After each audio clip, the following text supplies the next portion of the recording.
जय हिंद। हम लोग पढ़ने के लिए जा रहे हैं मौलिक अधिकार।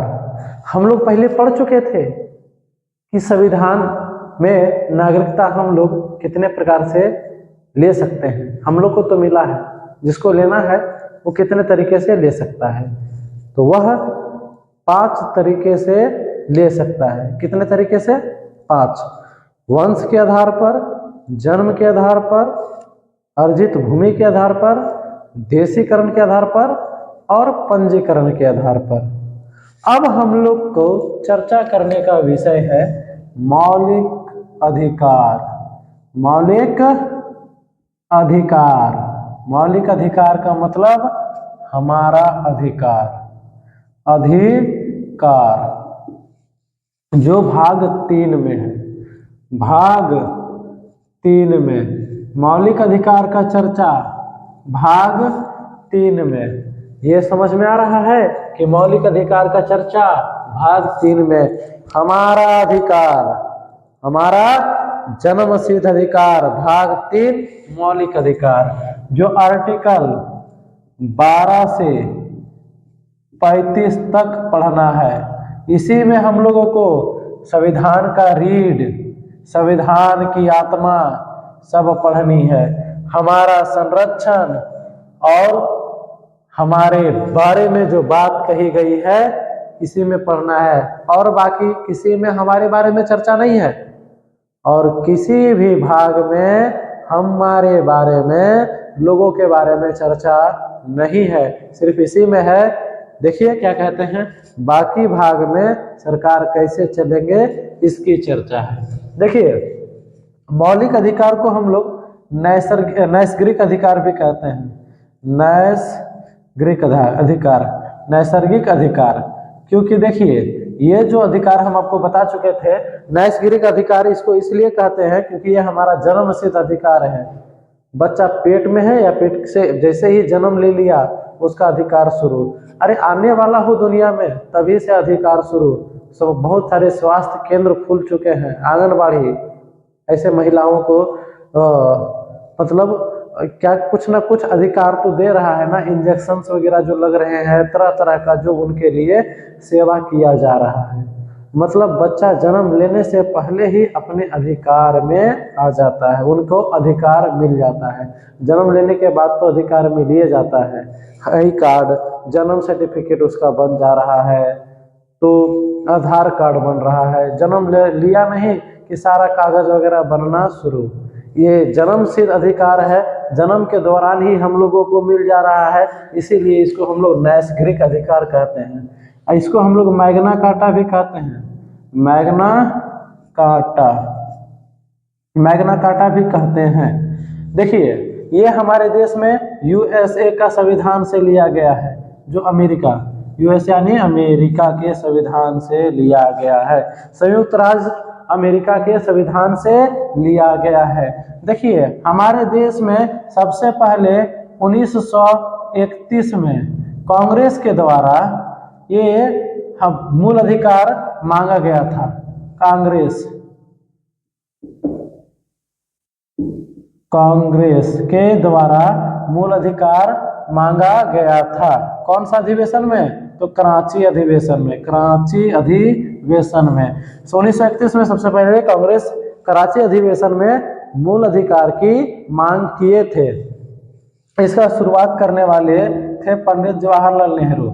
पंडित जवाहर, हमारे देश के जवाहरलाल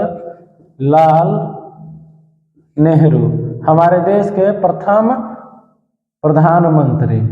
ठीक है, सबसे पहले मूल अधिकार को अंग्रेजों के द्वारा मांगा गया था 1931 में कराची अधिवेशन में प्रधानमंत्री पंडित जवाहरलाल नेहरू जी के द्वारा। चलिए इतना समझ में आ गया। इसको नैसर्गिक अधिकार भी कहते हैं हम लोग, मैग्ना कार्टा भी कहते हैं, यूएसए से लिया गया है। अब हम लोग चर्चा करते हैं आर्टिकल 12। ये सब सारे के सारे बात हम आपको पहले बता चुके थे।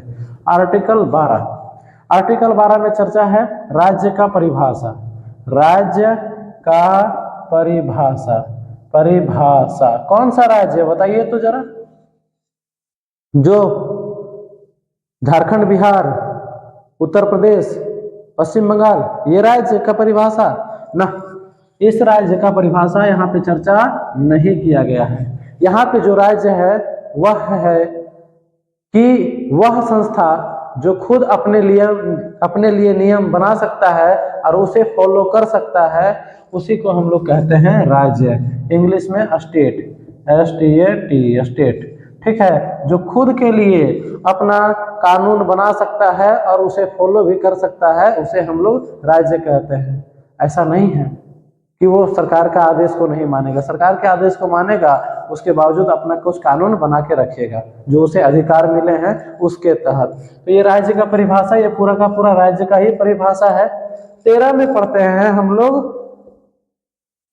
देखिए, 13 जानने से पहले समझिए कि आपको बहुत सारे अधिकार मिले हैं, जिसमें बहुत सारे लोग ऊपर ऊपर उछलते हैं कि हमको यह ही अधिकार है, हमको बोलने का अधिकार है। हम बोलने का अधिकार है का मतलब कुछ भी नहीं बोल सकते हैं आप।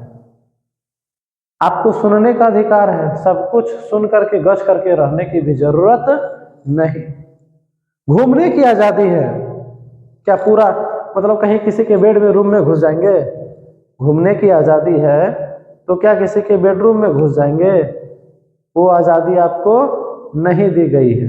ठीक है, मतलब सिंपल समझिए कि अगर आपकी आजादी से किसी दूसरे को कष्ट पहुंचने लगे ना, तो वही आजादी आपका खत्म, जिसको हम लोग कहते हैं अल्पीकरण। तो आर्टिकल 13 में चर्चा है अल्पीकरण। देखिए, बहुत सारे लोग उछलते हैं, हमको ये नागरिकता, हमको संविधान बोला है, संविधान बोला है, संविधान बोला है। तो संविधान ऐसे ही बोलने से नहीं होता है। बाबा भीमराव अंबेडकर को अगर बढ़िया से समझ जाइएगा ना, तो प्रणाम कीजिएगा कि ऐसे महापुरुष का जन्म हमारे देश में हुआ, जो ऐसे कर्म कर किए हैं, हमेशा हमेशा के लिए वो अमर रहेंगे। देखिए, आपकी आज़ादी वो उसी समय तक आज़ादी रहेगी जब तक वो आपके लाभ में हो। जैसे ही वो दूसरे के लिए हानि पहुंचेगा, आपकी आज़ादी खत्म हो जाएगी। देखिए, आर्टिकल 14 से लेकर के आर्टिकल 14 से 18 तक हमें चर्चा है विधि के समक्ष समानता। देखिए, समता एवं समानता, समता और समानता। देखिए, आर्टिकल 14 से लेकर के 18 तक हमको सिर्फ समता समानता का बात करना है। तो जो छोट जात, बड़ जात, अल्पसंख्या, तो हम ज्यादा संख्या वाले हैं, हम कम संख्या वाले हैं, ये सारे के सारे बोलने वाले हो ना। बहुत लोग बोलते हैं, बहुत सारे ऐसे हैं, किसी किसी गांव में कुछ लोग कम हैं, तो वहां उन लोगों को, जो ज्यादा लोग हैं, वो लोग सोचते हैं कि दबा के रख लेंगे। नहीं, संविधान ये अधिकार दिया है कि आप अल्पसंख्या हो या फिर बहुत संख्या हो, दोनों को एक बराबर समता और समानता, भेदभाव नहीं किया जा सकता। अगर भेदभाव हो तो संविधान बोलने वाले, संविधान को ऊपर से नहीं पढ़ा जाता, अंदर से भी पढ़ा जाता है। और नहीं पढ़ते ना तो सुन लीजिए, हम बता रहे हैं, सुन लीजिए। और ये जो मौलिक अधिकार है, आप पूरा का पूरा पढ़िए चाहे नहीं पढ़िए, मौलिक अधिकार सबको जानने की अधिकार है। मैं सब बताने वाला हूं, आप मेरे वीडियो के साथ लगे रहिएगा, जुड़े रहिएगा। आर्टिकल 14 में बोला गया है कि विधि के समक्ष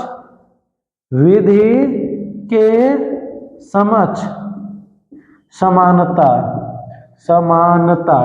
देखिए, विधि के समक्ष समानता का मतलब होता है कि धरती पर सब एक बराबर है, कोई छोटा जात, कोई बड़ा जात, कुछ भी नहीं।